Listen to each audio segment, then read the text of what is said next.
behind after the second leg, but they did win by a full 45 seconds. Anything can happen, and of course the Ukrainians via Shimarenko going now on this leg. She equaled her best ever result with a third place on Sunday, so she really is at the top end of her game. Team 17 coming in. Not sure I can read that bib. Is that the USA? No, I don't think so. USA, USA have already gone in 11th. That was Kazakhstan with Usanova handing over to Rakova. And so the top 15 teams in now. Slovakia down in 15th place. Still no sign of the Swedes. They should be in any moment now. Germany heading out in top position.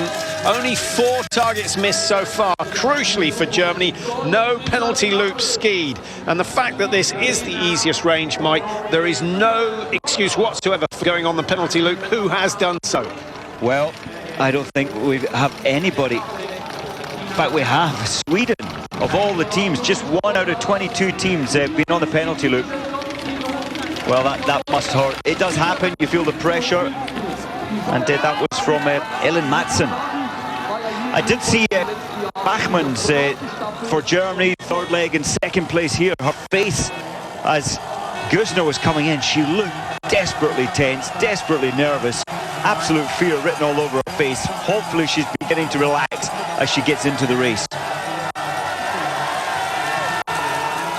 Tina Bachmann up against the skiing prowess of Genevieve Sulumdal, and already some of the weaker teams are starting to be lapped by the top teams. Not really a surprise in the women's relay, Mike, but it does mean they get pulled out before the end of the race.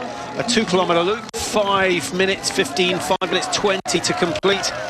Yeah, I think that's what they're taking, absolutely. But the teams are allowed to remain continuing in this race until the very last shoot, and then wherever you are at the last shoot, that is your ranking in this race. I think that's Korea.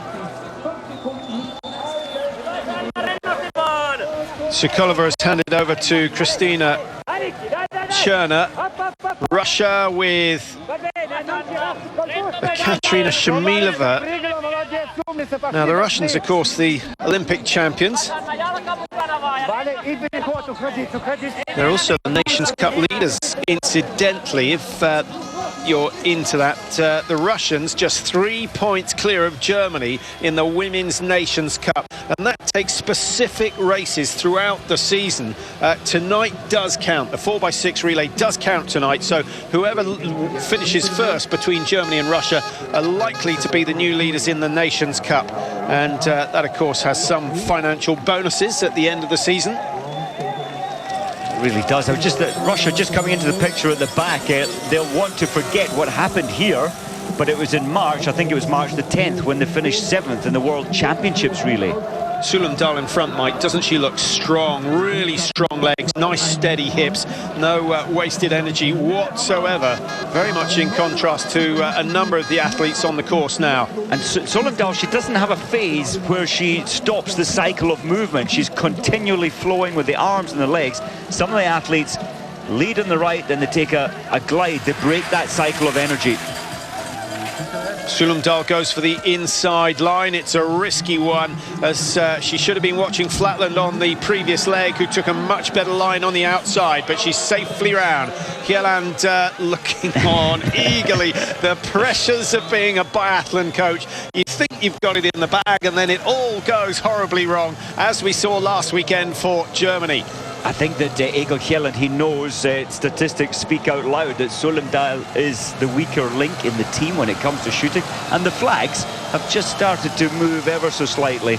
Look how tight she has her arm cuff there in the left arm. I've never really noticed anyone have that so tight. Your pulse can be felt coming through your arm, but that's the way she likes it. Yeah, her left hand must be pretty cold. Well, it would be if the temperature was cold. We've got positive temperatures again here in Ruhpolding, just like last year. The snow's in slightly better condition than it was during the World Championships last season. So Norway trying to defend the lead. Good start.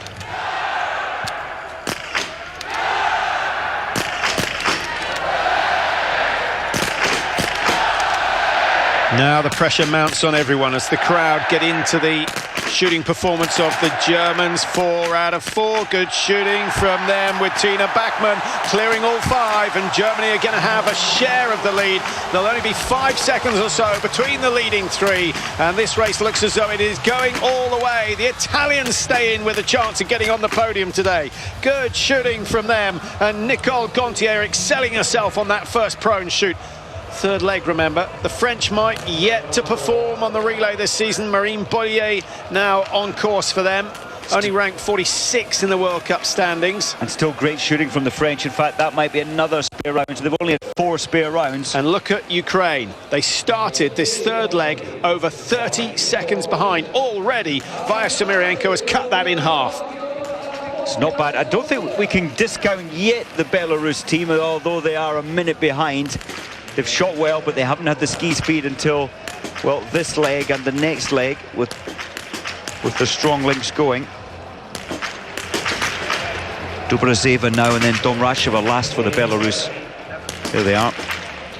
Finland clear 5 with Sanna Markkanen, and I guess they would have started today. Every team starts the day with a goal, and I assume that Finland would be looking for a top 10, top half of the field certainly. They're ranked down in number 21, so if they get a top 10 finish, that would still be very impressive. I think so, and these points are they go towards, as you said earlier, the nation standings, which help towards the amount of athletes you can race the following year. Best teams are allowed to race 6, and then 5, and then 4, 3, 2 if you're ranked between 20 and 25. Well, that was a little bit lucky from Tina Bachmann, right on that right-hand side. The next shot was smacky in the middle. Low right, high right. Not the sort of grouping that the coaches will be after. Extreme high right, but she gets away with 5 out of 5. What's going on? She can't get her magazine out. A spare round, it's far too tight. You've got your 6 spare rounds, and she's using all her might to pull that out. That should not happen.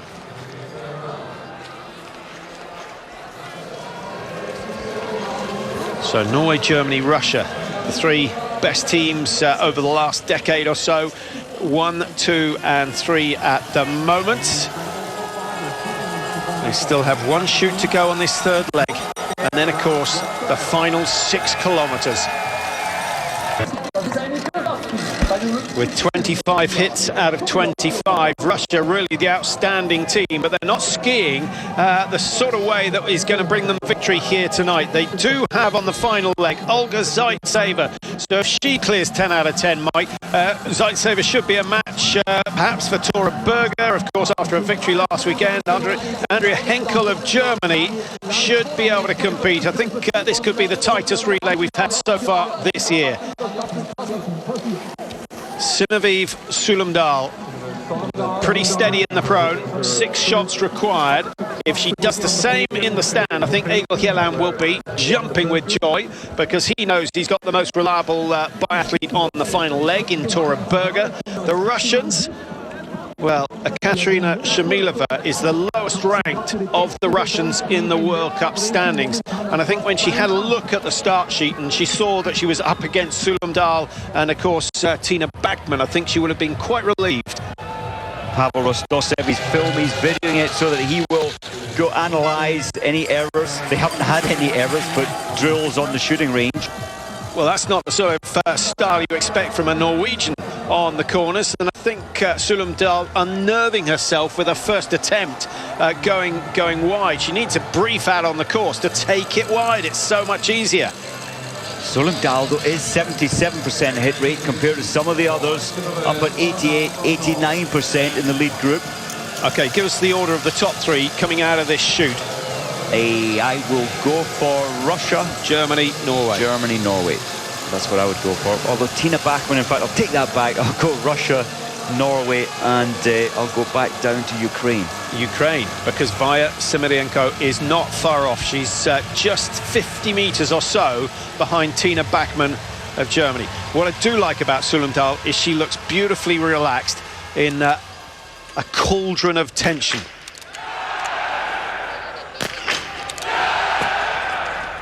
Third one's key. Good shooting. Oh, well, what amazing. do we know? What do we know? Fantastic shooting from Sulumdal. Well done to her. Now the Russians have to play catch-up. Shamilova, 4 out of 4. Throws number 5, broke the position too early. And Tina Bachmann now, Mike, under pressure. She is, Tina Bachmann. She's going so slowly. She's telling herself to be so careful, but sometimes in biathlon it doesn't work, and she's missed 2. Yeah, 1 more miss from Bachmann, and I suspect we'll see 2 more misses. Well, there it is. 3 rounds, 3 targets, and Germany's chance of taking the win, even with Andrea Henkel on the last leg, is now very, very slim. And Via Shemerenko, she came in so hard closing time, she struggled on the stand shoot, giving Italy that amazing lead, well, position into what, 3rd position? Are we going to see the Italians on the podium? Ukraine getting their first ever women's relay win this year already. Italy 3rd. Well done, lots of pressure. 3 rounds, 3 targets. It doesn't make it easy when it's your home crowd, and Bachmann has survived that particular test but lost a lot of time. From just 20 seconds behind, she's now 56.4 behind and has the company of the Czech Republic and France now. Ukraine on the penalty look. Vaya's used all her spare rounds, and that's from coming 3rd on Sunday in the pursuit race. Oh, that's a real shame for the Ukraine, and they might well lose their #1 status in the relay with this performance. They've only got 1 leg to make up for that, and Elena Pedrichna is good, but she's not that good. Only the 3rd person tonight in this whole relay to go on this punishment, the loop of 24 seconds tonight. We see ovals, circles. This one here in Ruhpolding is a little like a square, which makes it quite difficult, especially when the loop is packed with people, because they all tighten up on those corners. So Russia, 2nd place at the moment. They've missed their first target of the night, Mike. So just 1 spare required from them. Zaitseva, though, as anchor for Russia, she's so experienced, she doesn't feel pressure. And of course she won on Sunday, but that didn't help. Shemerenko, she came 3rd on Sunday and she did poorly today. Down in 8th now, Ukraine. There are the top 10 positions. As you can see, 154 separating them. I guess everyone within a minute at the final exchange still has a chance of taking the win. So don't rule France out quite yet. But Anaïs Bescon on the last leg is not quite the same class as Tora Berger, Andrea Henkel and Olga Zaitseva. I love the way that you mentioned it. Sulumdal came in and it looked like she's smiling. She's just trying to tell her body, her mind to relax. This is not the end of the world. It's just another day shooting. And from 77% hit rate, I think she did fantastic. Well, I think she looks in the sort of form we saw from her last year when she was winning individual races on the World Cup. Skiing so strongly. It's a really nice leg action. And